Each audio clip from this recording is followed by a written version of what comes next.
Most of the time you will fail, but you will also occasionally succeed. Those occasional successes make all the hard work and sacrifice worthwhile. These words came from a man named Dean Kamen, who is a reputable inventor and engineer.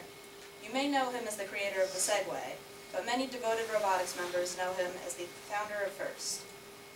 FIRST, which stands for Inspiration and Recognition of Science and Technology, is a program in which high school students form a team to build a robot and compete in a challenge specified by the league. The game changes every year, and in the past has been variations of soccer, basketball, frisbee, and many other sports and activities that are adapted to be played by the robots. Being on a robotics team requires time, dedication, and a lot of patience. As you know, FIRST Robotics revolves around building robots, but it's amazing how little people know about what goes into building these machines. The build season, which is the period of time each team gets to build its robot, only lasts for 6 weeks. This means that students must put in as much time as possible to finish their robot in the short amount of time allowed. Many teams meet for up to 12 hours a day on Saturdays and Sundays, and can put in any number of hours during the week. Not only do students spend most of their time at robotics, but the team also has many mentors available to teach the students valuable skills and help them accomplish their tasks. These mentors are normally the parents of current team members, but some of these people don't have any kids on the team and help out simply because they see the valuable program. We have sub-teams that are in charge of different tasks. One team works predominantly on electronics and programming, while another manufactures the frame of the robot. We also have teams that make our practice field, and a team that works on award letters and safety. By far, the most exciting part of robotics is the competitions. It truly is unlike anything else. There are hundreds of spectators, and amongst them walk people dressed in costumes and face paint to reflect their team's mascots and colors. Each team has their own uniform and can dress it up however they like. The room is usually divided into 2 parts. One side holds the field and the bleachers, and the other side is where the magic happens. Here, robots are rushing back and forth from the field to the work area and back again. Bandsaws are whirring. People are shouting out orders. We call this the pit.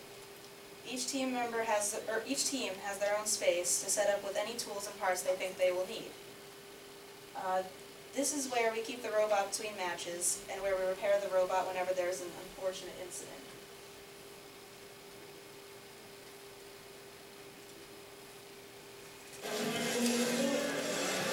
$16.99 is on robot.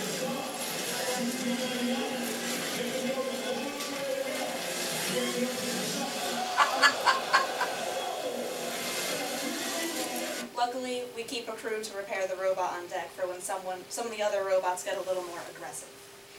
As far as the actual matches go, each round has 6 robots on the field, with 3 robots on a team, which we call an alliance, and each robot must work with the other 2 on its alliance to score as many points as possible. And no, this is not BattleBots, so we are not allowed to destroy the other robots. That was a foul. In last year's competition, called Ultimate Ascent, the robots were essentially playing frisbee golf. You can build your robot to climb the large pyramids in the middle of the field to get more points, or you can just shoot frisbees at the targets. For each level the robot climbed to, you would get 10 points. The robots are each controlled by a drive team, which consists of a primary driver, secondary driver, human player, and a coach. The driver on this team controls the robot through an Xbox controller, and the coach is behind him to tell him what is going on the field and what to look out for. The competitions can get very hectic, and the robots always keep the spectators on their feet. Robotics is more than just a club. It's a test of your will and desire to succeed. It takes a lot to get through the 6 weeks you have to make a robot, but it is truly worth it in the end. As Dean Kamen said, most of the time you will fail, but you will also occasionally succeed. The occasional successes make all the hard work and sacrifice worthwhile. Thank you.